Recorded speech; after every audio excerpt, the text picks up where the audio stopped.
அவங்க கண்டினியூவா இதே மாதிரி தான் ப்ரோக்ராம்ல இருக்காங்க. இந்த மாதிரி தான் ஓடிட்டே வந்து நம்ம வணிகர்களுக்கெல்லாம் ஒரு பெரிய ஒரு போர்வாலா இயங்கி கொண்டு இருக்கிறாங்க.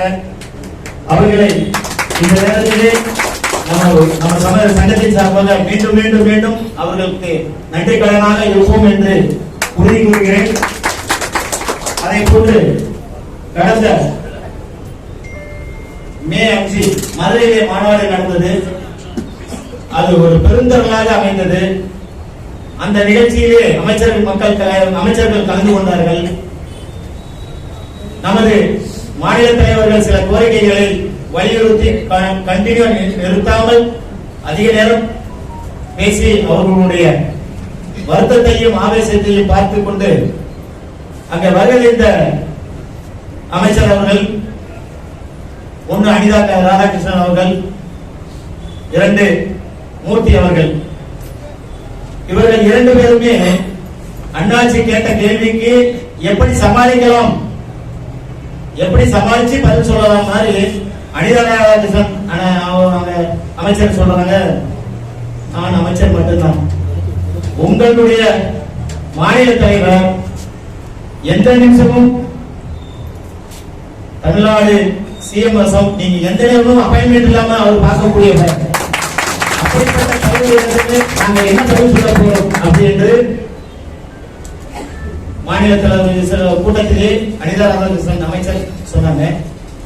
அதை போன்று நமது மூர்த்தி அவர்கள் வணிகவரித்துறை அந்த இலாக்காவை சேர்ந்தவர்கள், அவர்களும் எங்களை சிஎம் அனுப்பி வைத்துள்ளார், என்ன விவரம் என்று கேட்டு வந்து என்னிடத்தை சொல்லுங்கள், நாங்கள் தூதுவர்களாக தான் வந்துள்ளோம், மற்ற விஷயங்கள் பூராமே உங்க தலைவர் நேரடியாக பேசிக் கொள்வார் என்று அவரும் இதே மாதிரி தான் இந்த வார்த்தையை அந்த மாநாட்டில் சொன்னாங்க. அதையும் தாண்டி கவிஞர் வைரமுத்து அவர்கள் ஒரு வணிகராக இல்லாத கூட அந்த மாநாட்டில் சிறப்பு அதிகமாக ஒரு வணிகருடைய கஷ்டம் என்ன, ஒரு அன்பு என்ன, உழைப்பு என்ன, இப்படி நடந்துக்கிறாங்க விஷயத்தை அந்த வைரமுத்து கவிஞர் வந்து அவ்வளவு சிறப்பாக அந்த மாநாட்டிலே பாராட்டி விதம் நம்ம மாநில தலைவருடைய உழைப்பு இதை அனைத்தையுமே அவர் ரொம்ப விவரமா சொன்ன அந்த பக்குவம் வந்து நம்ம மாநிலத்துக்கு உண்மையிலே வந்து ஒளி சேர்க்கிற மாதிரி இருந்தது. அந்த மாநிலம் நடந்த விஷயத்துல நம்ம மாநிலத்துக்கு அவ்வளவு அங்கீகாரம் உள்ள வலிமையான நம்ம மாநிலம் என்பதை நமது உறுப்பினர்களுக்கு தெரிவித்துக் கொள்கிறேன். உங்கள் அனைவருக்கும் என்னுடைய பணிவான வணக்கத்தை தெரிவித்துக் கொண்டு மகாகவி பாதுகாப்பு சங்கத்தினுடைய கல்வெட்டு திறப்பு விழா, குடியேற்று விழா, ஒரு அலுவலகம் திறப்பு விழா என்று 30 விழா நிகழ்ச்சி மரியாதைக்குரிய பாலசுப்ரமணியம் அவர்கள் சிறப்பை எடுத்துக்கொண்டு உங்களை எல்லாம் மரவணைத்துக் கொண்டு ஒரு பெரிய நிகழ்ச்சியாக இங்கு நடத்தி கொண்டிருக்கிறார். ஆகவேதான் இந்த நிகழ்ச்சியில இடையூறாக இருக்கக்கூடாது என்று மழையும் சற்று சூழலோடு விட்டுவிட்டு நமக்கு நேரத்தை ஒதுக்கி தந்திருக்கிறார். ஆகவே நாம் எடுத்துச் செல்கின்ற பாதையில் மிக தெளிந்த நேர்முறையாக அனைவரையும் அரவணைத்துக் கொண்டு ஒரு சங்கத்தை முழுமையாக நடத்திட வேண்டும். குடியேற்று விழா, கல்வெட்டு விழா, அலுவலக திறப்புழா என்று சம்பந்தப்பட்டுள்ளது இன்னும் பணிச்சுமைகள் கூடும். ஒரு அலுவலகத்திலே ஒரு ஆளை போட்டுக் கொண்டு நீங்கள் எல்லாம் உறுப்பினர் சேர்க்கின்ற போது மகாகவி பாரதி நகரில எத்தனை பிரிவுகள் கலை இருக்கு என்று தனித்தனியாக வடிவமைக்கப்பட வேண்டும். மொத்தமாக 400 உறுப்பினர் என்று சொல்வார்கள். இனி அதை மாற்றம் செய்ய வேண்டும். ஒரு மளிகை கடை என்று சொன்னால் எத்தனை இருக்கிறது, டீக்கடை என்று சொன்னால் எத்தனை இருக்கிறது, ஹார்ட்வேர் என்று சொன்னால் எத்தனை இருக்கிறது, அப்படி என்று தரப்பிடித்து நீங்கள் பிரித்துக் கொள்ள வேண்டும். இந்த நிலைப்பாட்டை தமிழகம் முழுவதும் தமிழ்நாடு வணிக சங்க பேரவையும் முன்னெடுக்க இருக்கிறார். ஆகவேதான் மகாகவி பாரதிநகர் அதை முன்னெடுத்து பாலசுப்ரமணியம் அவர்கள் இந்த பகுதியில எத்தனை தொழிற்சங்கங்கள் இருந்தாலும் இதற்கு முன்னோடியாக நீங்கள் செயல்பட்டால் மாவட்ட செயலர் சங்கர் ஒரு கருத்தை பதிவு செய்தார்கள். எல்லா சங்கமும் ஆண்டு விழா நடத்தப்பட வேண்டும் என்று சொன்னார்கள். அதன் அடிப்படைப்பது போட்டு உங்களுடைய சங்கம் செயல்பாடு வலிமையோடு பொழிவோடு என்றும் உறுதியாக இருக்கப்பட வேண்டும் என்பதை இந்த வேலையிலே நான் கேட்டுக் கொள்கிறேன். அதே போன்று இளைஞர்கள் நிர்வாகிகள் நீங்களும் 10-11 இருக்கக்கூடாது. உங்களுக்கு ஒரு வாகனத்தை வைத்துக் கொண்டு நீங்கள் 5-10 இளைஞர்களை அழைத்து வர வேண்டும். அந்த நிலைப்பாட்டை உங்களை எல்லாம் நாங்கள் கண்காணிக்க தொடங்கியிருப்போம்.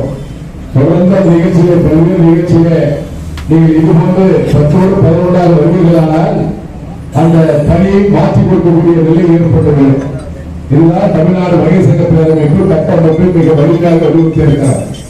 ஆகவே உங்களோடு செயல்படக்கூடிய இளைஞர்களை எல்லா பகுதிகளிலும் சேர்ந்து விழிப்புணர்வு தரப்பட்டிருக்கிறது. அதை 1 மாத காலத்தில் ஏறக்குறைய ஜனவரி 30ஆம் தேதிக்குள் வடிவமைத்து எத்தனை இளைஞர்களை இணைத்திருக்கிறோம் என்ற தகவலை புள்ளி விவரத்தோடு தரப்பட வேண்டும். எல்லோருடைய புகைப்படத்தோடு விலாசத்தை தலைமையில் தரப்பட வேண்டும். வருகின்ற மே 5 மாநில மாநாடு 42வது மாநில மாநாடு செங்கல்பட்டு மாவட்டம் மதுராந்தகத்திலே நடைபெறுகின்ற மாநாட்டில் இளைஞரணி சார்பாக 5000 பேரை அமர வைக்க வேண்டும் என்ற பணிகளை தமிழ்நாடு வணிகர் முன்னெடுத்திருக்கிறார். அதை இந்த பணியுடைய அமைப்பாளர், துணை அமைப்பாளர்கள், இன்னும் பல்வேறு நிர்வாகிகளால் நினைத்துக் கொண்டு மிக சீரும் சிறப்போடு செயல்பட்டு வரக்கூடிய காலத்தில் இந்த வடசென்னை வடக்கு மாவட்டத்திலிருந்து இளைஞர்களின் பட்டாளம் புறப்பட்டு விடுகிற செய்தியோடு நீங்கள் புறப்பட்டு வர வேண்டும்.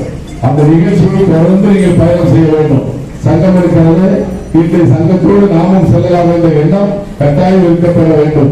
ஆனால் சங்கத்தில் 50 பேர் என்று சொன்னால் உங்கள் பின்னால் 50 பேர் சங்கத்தோடு இணைந்து வர வேண்டும் என்பதுதான் தமிழ்நாடு வணிகர் பேரமைப்பு கொள்கையாக இருக்கிறார். இது மனதில் வைத்துக் கொண்டு ஒவ்வொரு நிர்வாகிகளும் சிறப்பாக செயல்படுங்கள்.